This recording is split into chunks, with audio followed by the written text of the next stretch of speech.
Sous la haute présidence de son Excellence le professeur Alpha Condé, président de la République, le Conseil des ministres a tenu sa session ordinaire ce jeudi 10 mars 2016 de 10h à 12h30 autour de l'ordre du jour suivant.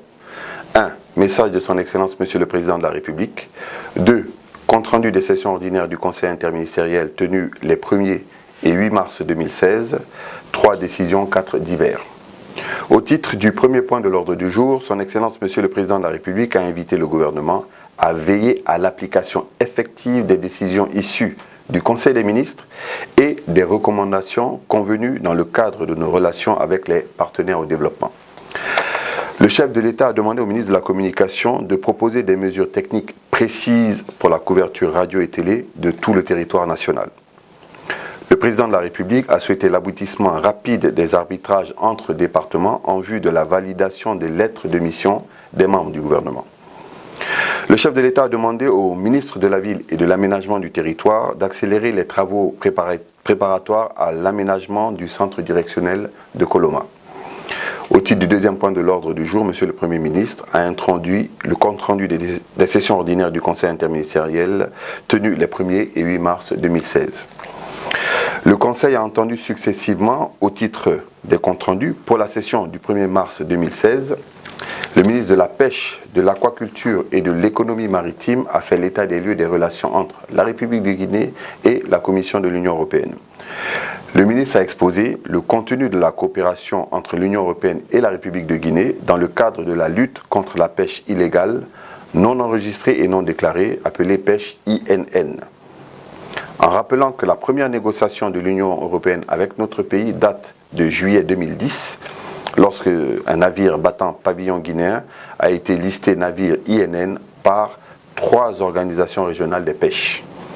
Constatant des dysfonctionnements dans l'application de la réglementation de la pêche INN par l'Union européenne, plusieurs recommandations à l'endroit des autorités guinéennes ont été formulées alors, dont entre autres la révision du cadre légal, la suspension de l'activité des bateaux qui violent les normes en vigueur avec les règles prescrites et le droit guinéen, et enfin le fonctionnement du VMS 24 heures sur 24. Plusieurs mesures ont été prises et des actes concrets posés, au nombre desquels figurent la création d'une préfecture maritime, la nomination d'un préfet maritime, la création de la Commission nationale d'arraisonnement des navires de pêche en infraction, et enfin l'élaboration d'un nouveau texte de décret pour rehausser les différentes amendes infligées aux navires en infraction, contrairement à celles de l'ancien décret. La construction d'un sémaphore à Tamara, la confection de licences biométriques de pêche et l'effectivité des opérations de la préfecture maritime en matière de coordination de l'action de l'État en mer. La dernière mission de l'Union européenne du 8 février 2016 a formulé des recommandations en 13 points. Elles doivent toutes être mises en œuvre dans les meilleurs délais allant de mars à mai 2016 au plus tard. Le respect de ces recommandations permettra de parvenir à une conclusion positive du dialogue en matière de pêche INN avant juin 2016. Le ministre de la Communication a fait une communication relative à la couverture du territoire national et au plan du renforcement des sites de diffusion à l'intérieur du pays. Le ministre a informé le Conseil que le taux de couverture géographique de notre pays est actuellement insuffisant. Pour la diffusion des émissions, la RTG dispose de 29 sites à travers le pays. Sur les 29 sites, 6 fonctionnent, 14 sont en panne et 9 ont des difficultés, dont 8 en radio et 1 en télévision. Le ministre a précisé que l'organigramme du département est en cours de réorganisation au moment où le ministère a 2 impératifs, le renforcement des sites de diffusion et l'opérationnalisation du site prévu sur le mont Kakulima. Sur le plan de la stratégie de renforcement des sites de diffusion, il est envisagé l'augmentation de la puissance des émetteurs de Labé, Kankan, Zérékoré, ainsi que la délocalisation des sites de Mamou Centre, Dabola Ville, Beila Centre, Kishidougou Centre et Gekedou Centre. Sur le plan de l'opérationnalisation du site de Kakulima, le ministère doit réhabiliter les installations et renforcer les capacités techniques. Le ministre de l'Environnement et des Eaux et Forêts a fait une communication relative au lancement de la campagne de reboisement 2016. La ministre a expliqué que la gestion durable de nos ressources naturelles est une priorité de la politique de développement économique et social et environnemental de l'État.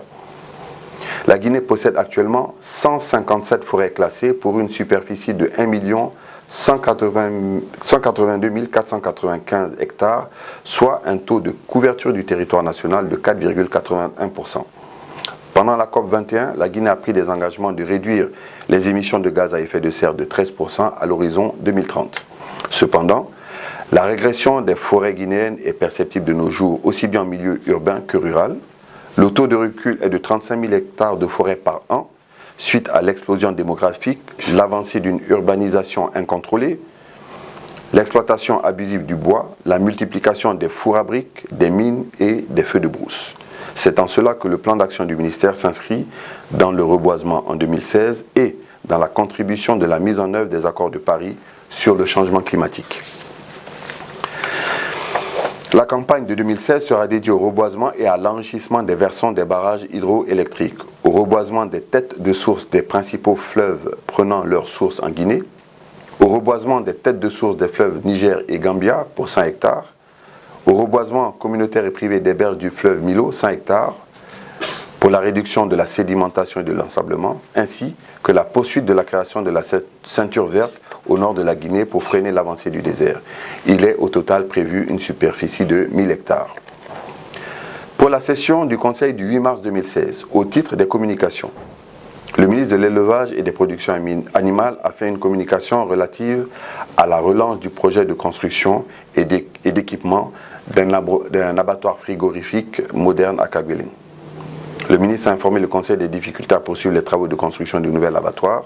En effet, les insuffisances du cahier de charges n'ont pas permis de prendre en compte tous les paramètres à l'avance et ont donc entraîné une distorsion entre le budget initial et celui qui est à présent exigé pour répondre aux normes d'un abattoir frigorifique moderne tel qu'envisagé. Face à ces insuffisances du cahier de charges et à d'autres difficultés d'ordre technique et financière rencontrées au début de l'exécution du marché de construction, une consultation a été engagée qui a proposé un schéma amélioré de l'abattoir. Ce nouveau schéma entraîne une augmentation significative du coût de construction et d'équipement de l'abattoir frigorifique de Kabylie. Le ministre des Mines et de la Géologie a fait une communication relative à la mission d'évaluation de la Commission de l'Union africaine pour la sélection du pays hôte du Centre africain de développement minier, en abrégé CADM. Le ministre a informé le Conseil que la Guinée a été présélectionnée avec la Zambie, le Soudan, le Mali, le Kenya et le Botswana pour abriter le Centre africain de développement minier. Le CADM est un cadre de collaboration et de coordination entre les gouvernements africains et le secteur privé pour la mise en œuvre de la vision minière africaine. En tant qu'institution spécialisée de l'Union africaine, le CADM s'assure que les États membres tirent le maximum de revenus et bénéficient de leurs ressources minières dans le respect de la transparence mutuelle et de la responsabilité tant de la part des entreprises minières que des gouvernements. Pour la République de Guinée, abriter le CADM aura plusieurs avantages, au nombre desquels on peut citer un rôle d'avant-garde dans la définition des politiques et stratégies de développement du riche patrimoine minier et géologique du continent africain, un développement de l'expertise nationale dans le domaine des mines et de la géologie, une porte d'entrée et un meilleur accès aux investisseurs dans le cadre minier. Aussi, la domiciliation de ce centre pourrait avoir des effets induits sur le reste de l'économie nationale, tels que l'ouverture du pays au monde des affaires dans le secteur, l'incidence sur l'emploi, la création d'un pôle d'attraction de chercheurs, d'investisseurs, de fonctionnaires et de consultants. Le ministre de l'Énergie et de l'Hydraulique a fait une communication relative à l'organisation d'une table ronde des partenaires techniques et financiers sur le secteur de l'eau potable en Guinée du 10 au 11 mars 2016 à Conakry. Le ministre a informé le Conseil qu'après le secteur de l'électricité, c'est au tour du secteur de l'eau d'être soumis au schéma de redressement, l'objectif visé étant la mise en place d'un programme d'investissement et de renforcement rapide des capacités du secteur urbain de l'eau potable pour assurer la qualité des services et améliorer ses performances techniques. Il a rappelé qu'à cet effet, le gouvernement guinéen a lancé depuis 2013 une étude diagnostique et un plan de renforcement du secteur urbain de l'eau potable avec l'appui de l'Agence française de développement. Ce programme sera approuvé au cours de la table ronde prévue le 10 et 11 mars 2016, qui regroupera l'ensemble des partenaires techniques et financiers du secteur, à savoir la Banque mondiale, la Banque africaine de développement, la BEI, la Banque islamique de développement, l'AFD et la BADEA. À l'issue des débats sur les différentes questions soulevées, le Conseil a décidé ce qui suit. 1. Le Conseil a demandé l'application des recommandations issues des États généraux de la pêche, la poursuite de la restructuration du ministère en charge de la pêche et le renforcement de ses capacités à travers une assistance technique. Le Conseil a invité le ministre de la Communication à élaborer un programme à court terme assorti d'un budget pour la couverture du territoire national par la radio et la télévision. Ensuite, évaluer l'existant en ressources humaines et matérielles en vue d'améliorer les programmes des médias publics. 3.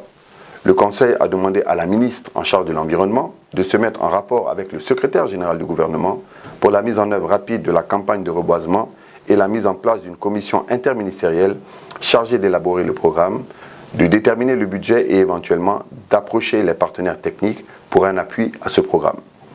Le Conseil lui a également demandé de soumettre une communication sur la meilleure approche de gestion de la problématique des feux de brousse, de la fabrication des briques cuites, de l'exportation du charbon de bois et de l'impact de la pollution minière. 4. Le Conseil a invité le ministre en charge de l'élevage à travailler avec les ministres en charge des finances, du budget et du plan, en vue d'explorer les possibilités d'obtention du financement au niveau du budget national et de nos partenaires au développement pour la relance du projet de construction de l'abattoir à court terme. 5.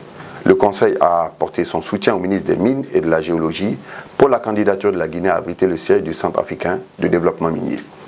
6. Le Conseil a donné son accord pour l'organisation de la table ronde sur le secteur de l'eau par le ministre en charge de l'énergie et de l'hydraulique. Au titre des divers, le Conseil a félicité Madame la ministre en charge de la promotion féminine pour la bonne organisation de la célébration de la fête du 8 mars 2016. Le ministre de la Santé a informé le Conseil que la Guinée a reçu un trophée de félicitations de l'OMS pour tous les efforts consentis pour mettre fin à l'épidémie Ebola et pour la poursuite de la campagne de vaccination de routine pendant la crise. Avant de lever la séance, le chef de l'État a donné de larges informations sur la situation nationale et africaine et sur nos relations avec la Turquie et le Rwanda. Le Conseil des ministres.